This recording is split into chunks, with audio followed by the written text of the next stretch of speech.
इतने लोगों में से यहाँ आना और यहाँ से इधर आना ये सबसे नहीं कठिन नहीं, है ये सर। आपकी विद्या है, आपकी ज्ञान है, आपकी उंगलियों की स्पीड है, इसकी वजह से आज आप यहाँ आए।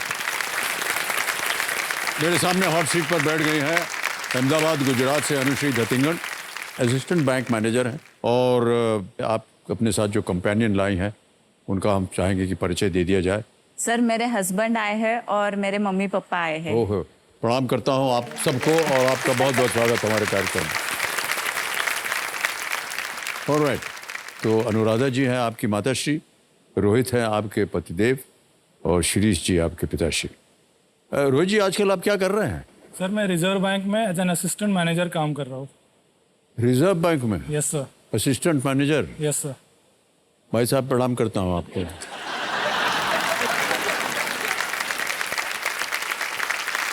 ये तो बहुत बड़ा ओहदा होता है। Thank you sir. और सर ये हमारे लिए बड़े सौभाग्य की बात है कि आपका आरबीआई का एम्बेसडर यहाँ बैठा हुआ है।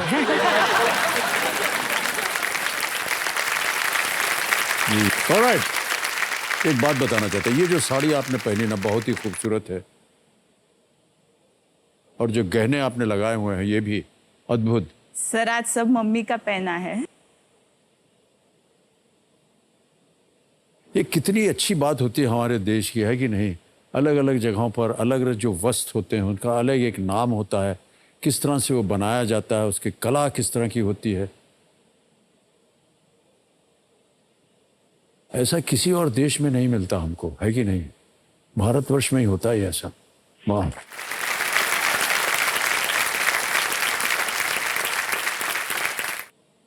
हे भगवान, अनुश्री जी आप बैंक में काम करती हैं, पतिदेव आपके रिजर्व बैंक ऑफ इंडिया में है और MICR का अर्थ ही नहीं मालूम आपको। और मैं देख रहा तो उधर पतिदेव जी कह रहे अरे यार क्या, इसका तो बहुत आसान सा था। ऑलराइट,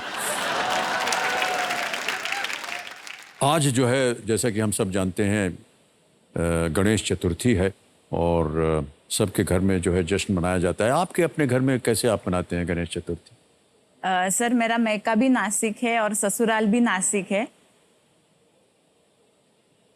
जी। तो हम दोनों जहाँ भी हो, हम लोग पहले मुंबई में थे, अब अहमदाबाद में है। हम लोग गणपति के तौर पे तो फेस्टिवल पे पहले नासिक आ जाते हैं। अच्छा अच्छा। और सबसे फेवरेट तो हमारा उकड़ी का मोदक। हाँ, और उकड़ी का मोदक के बिना पहला दिन तो होता ही उसमें घर नहीं पे है। बनाते होंगे आप? हाँ, और बिल्कुल। उसके साथ मैं फेटा भी बनाती हूँ सर। जी, ये हम जानना चाहेंगे कि ये कला आपने कहाँ से सीखी? सर ये मेरा हॉबी है कुछ क्रिएटिव बनाने का। 2 साल से गणपति के मूर्ति को जो फेटा पहना के जो मूर्ति रखती है जी। उसका बहुत ट्रेंड आया है। तो जब गणपति को फेटा पहनाया जाता है तब उसमें कभी कभी स्टेपलर, गन ग्लू जो होता है हाँ, ताकि उधर उधर गिरे ना कहीं। जी हाँ हाँ हाँ, वो फिक्स किया जाता है उसके लिए। जी। और जो फेटा बांधी हुई जो मूर्ति रहती है वो 3000 4000 ऐसा उसका कॉस्टिंग स्टार्ट होता है सर। तो इतना कॉस्ट का मूर्ति लेना तो ये सबको नहीं पॉसिबल होता है। हाँ जी। तो फिर मैंने सोचा कि क्यों ना मैं एडजस्टेबल फेटा बनाऊं जिससे लोग रोज अलग अलग फेटा पहना सकते हैं और अगर वो ठीक से रखे पैक करके तो नेक्स्ट ईयर वो रीयूज भी कर सकते हैं। ओह ओके जी। सर कंप्यूटर जी को मैं रिक्वेस्ट करती हूँ कि वीडियो दिखाइए please. Can we see this video? Oh how nice.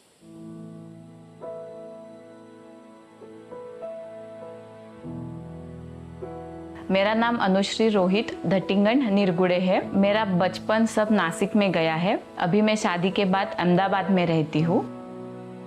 Nashik में हमारा 108 बरस पुराना ये शॉप, अभी मेरे पापा 3rd जनरेशन है जो ये दुकान चलाते हैं। कपड़े में ही बचपन गया है तो तभी से मुझे लगता था कि मैं कपड़े में कुछ अलग करूँ।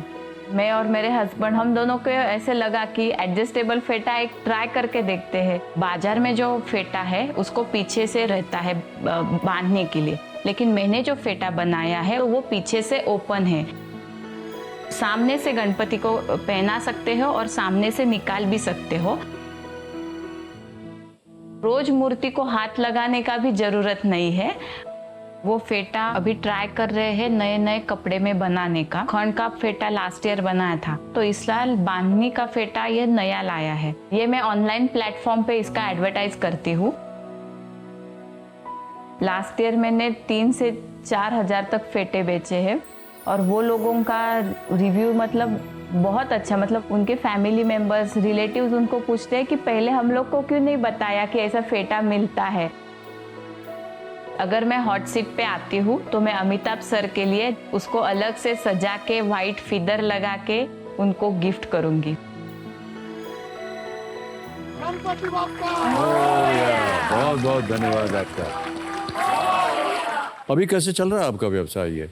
अभी सर ये साल भी चालू है, लेकिन मेरे सेटिस्फैक्शन के लिए करती हूँ मैं। ऐसा नहीं कि ये बिजनेस बढ़ाना है, उससे बहुत प्रॉफिट मिलना चाहिए, हर घर में जाना चाहिए, सबके गणपति को मिलना चाहिए, यही मेरी भावना रहती है। बहुत अच्छी बात है, ये तो बहुत अच्छी बात आपकी।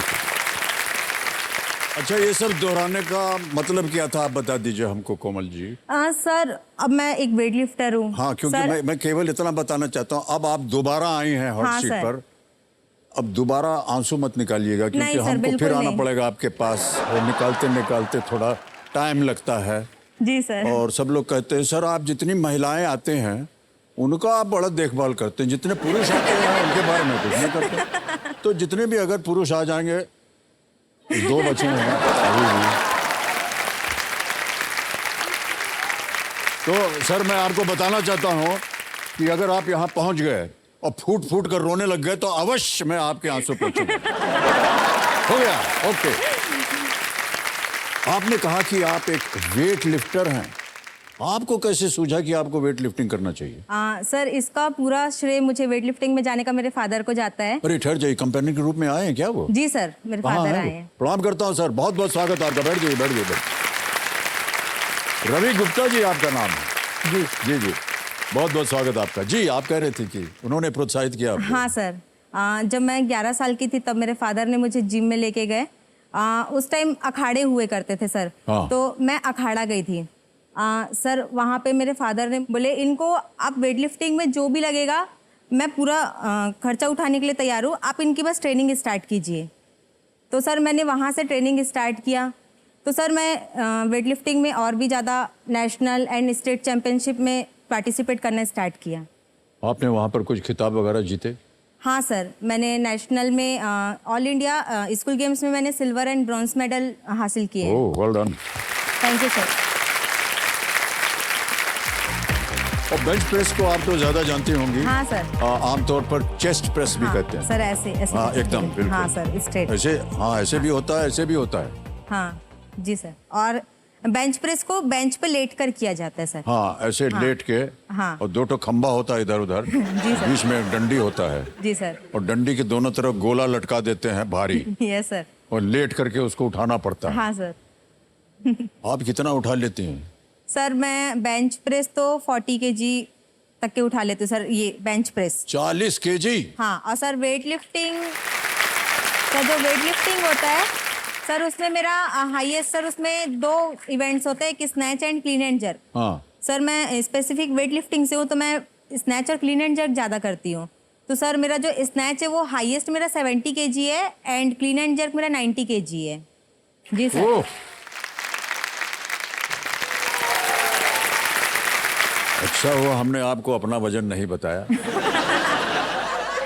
वरना आप हमको उठा करके पटक देती है भी। नहीं सर, बिल्कुल नहीं सर। इतना ही है हमारा वजन, 90 किलोग्राम। 90 kg sir? हाँ सर। सर आप तो बहुत फिट दिखते हैं सर, नहीं, 90 kg के अच्छा, बिल्कुल भारी नहीं है दिखते क्या? हैं। नहीं सर, आप बहुत अरे fit। गड़बड़ हो गई, आज से खाना बंद बस। नहीं सर, बिल्कुल नहीं सर, आप जैसे है वैसे ही रहिए अच्छा सर। ऐसे रहता हूँ। हाँ।